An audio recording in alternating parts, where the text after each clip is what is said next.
What do you think of when you hear about the country of China?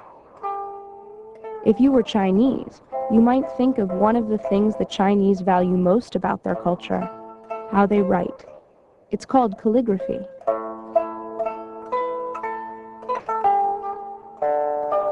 Before you know how to read and write, you draw pictures to share information.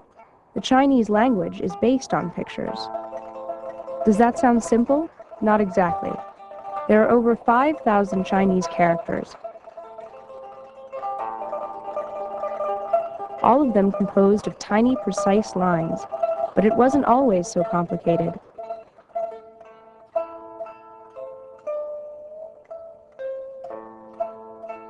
The person who drew this ancient cave painting was making a record of an event.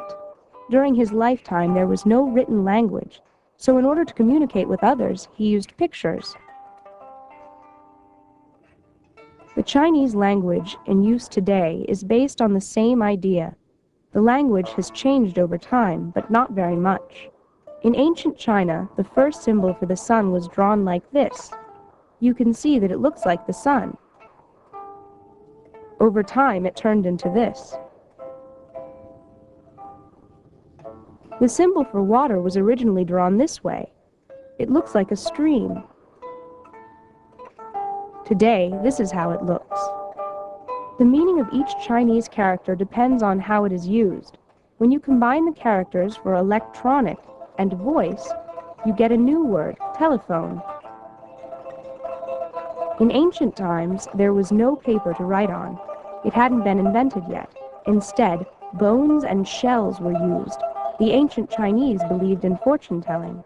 They would heat these bones and shells until they cracked. The lines created were thought to tell a person's future.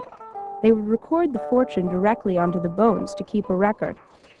The Chinese invented paper out of tree pulp in 104 AD, and it replaced bones and shells 4,000 years later. Chinese calligraphy is practiced in much the same way. John Wang learned calligraphy from his father.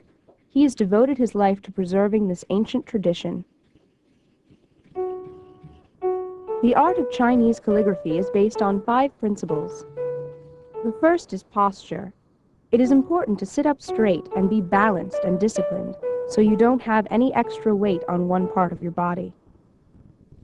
The second principle is a good knowledge of your tools. The handle of the brush pen is made from bamboo, and the brush from animal hair. The ink is mixed on an inkstone. The ink stick is made from the resin and the ashes of pine trees. Resin is a sticky substance that hardens the ashes, so you need to combine it with water to turn it into its liquid form. The mixing motion warms up the calligrapher's arm, and the paper is specially designed to absorb ink. Secondly, it is important to know the strokes. Chinese calligraphers move the brush in very specific ways, not just from side to side, but up and down as well. The top part of the brush is a reservoir. It holds the ink.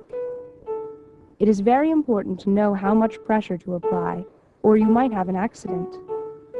The third thing to remember is control of the brush.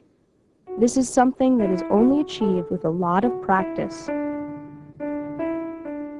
Master calligraphers will tell you that the fourth principle is finding a rhythm in your calligraphy. Notice how these characters seem to flow?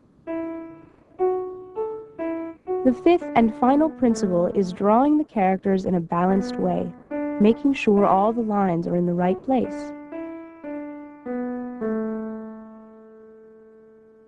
The chop is one of the earliest forms of printing, and it was invented by, you guessed it, the Chinese.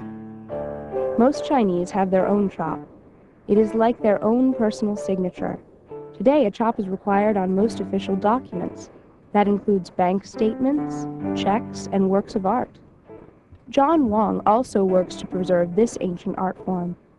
He hand carves each chop out of a soapstone. This is one of his prized works of art. It is a poem about a very famous Chinese philosopher named Confucius.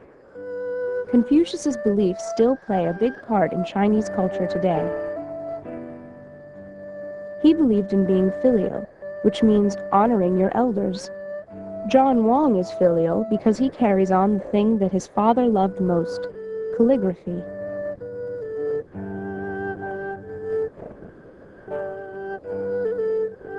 Every day, John practices. Each session begins the same way. He mixes his ink and takes brush pen to paper. It's easy to see why the Chinese consider this ancient art form one of their cultural treasures.